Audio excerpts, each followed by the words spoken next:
হাওড়ার আলমপুরে একটি রাষ্ট্রায়ত্ত ব্যাংকের এটিএমে ডাকাতি হলো শনিবার কাক ভোরে। আন্দোল রোডের ধারে অবস্থিত ওই এটিএম ভেঙে টাকা লুট করে ডাকাত দল। হাওড়া আন্দোল রোড আলমপুরের কাছে একটি রাষ্ট্রায়ত্ত ব্যাংকে ঠিক ভোরের দিকেই দুঃসাহসিক ডাকাতি। শনিবার সকালে এটিএম এর বাইরে রাস্তাতেও ভাঙা মেশিনের টুকরো পড়ে থাকতে দেখেন স্থানীয় বাসিন্দারা। না, এখানে কি আছে? সিসি ক্যামেরা ব্যাংকের ভিতরে ছিল, রাস্তায় কোনো সিসি ক্যামেরা। আলোর ব্যবস্থাও সেরকম নেই। আলোর ব্যবস্থা দোকানে যে আলোটা জ্বলে ওইটাই, ওপর থেকে যে আলো জ্বলে আছে। হ্যাঁ, নিরাপত্তা না থাকে সুযোগ। তদন্তে নেমে সাকরাইল থানার পুলিশ পুরো দলটাকেই চিহ্নিত করেছে বলে জানান হাওড়ার পুলিশ কমিশনার প্রবীণ ত্রিপাঠী। আটক করা হয়েছে দুষ্কৃতীদের ব্যবহৃত গাড়ি এবং এটিএম মেশিন ভাঙার যন্ত্রপাতি। এছাড়াও ঘটনাস্থলে পৌঁছে তদন্ত শুরু করেছেন ফরেন্সিক আধিকারিকরা। একটা এটিএম এ চুরির ঘটনা ঘটেছে।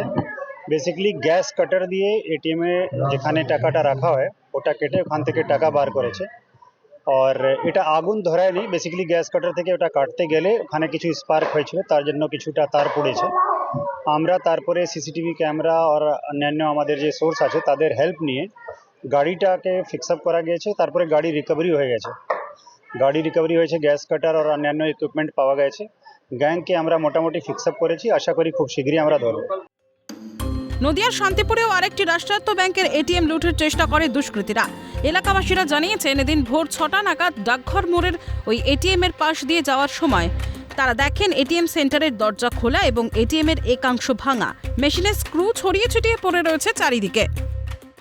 ওই যে দেখা যাচ্ছে বিদ্যুৎটা ভাঙা গুরুত্বপূর্ণ রাস্তা এবং গুরুত্বপূর্ণ জিনিস। তাহলে যেই ভেঙে থাকুক সিসি ক্যামেরা সেটা দেখা যাবে তো? হ্যাঁ, নিশ্চয়ই দেখা উচিত। কি নাম আপনার? আমার নাম পার্থ রায়। আপনার এখানে দোকান? হ্যাঁ, পাখি দোকান। সূত্রের খবর, দুষ্কৃতীরা এটিএম এর যে অংশ ভাঙচুর করেছে সেই অংশেই রয়েছে কিপ্যাড।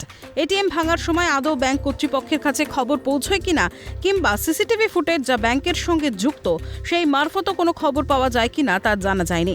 কে বা কারা কিভাবে এই ঘটনাটি ঘটিয়েছে তা জানতে শান্তিপুর থানার পুলিশ এবং রাষ্ট্রায়ত্ত ব্যাংকের আধিকারিকরা তদন্ত শুরু করেছেন। এটিএম সেন্টারগুলোয় অনেক সময় সিসিটিভি অকেজো থাকে।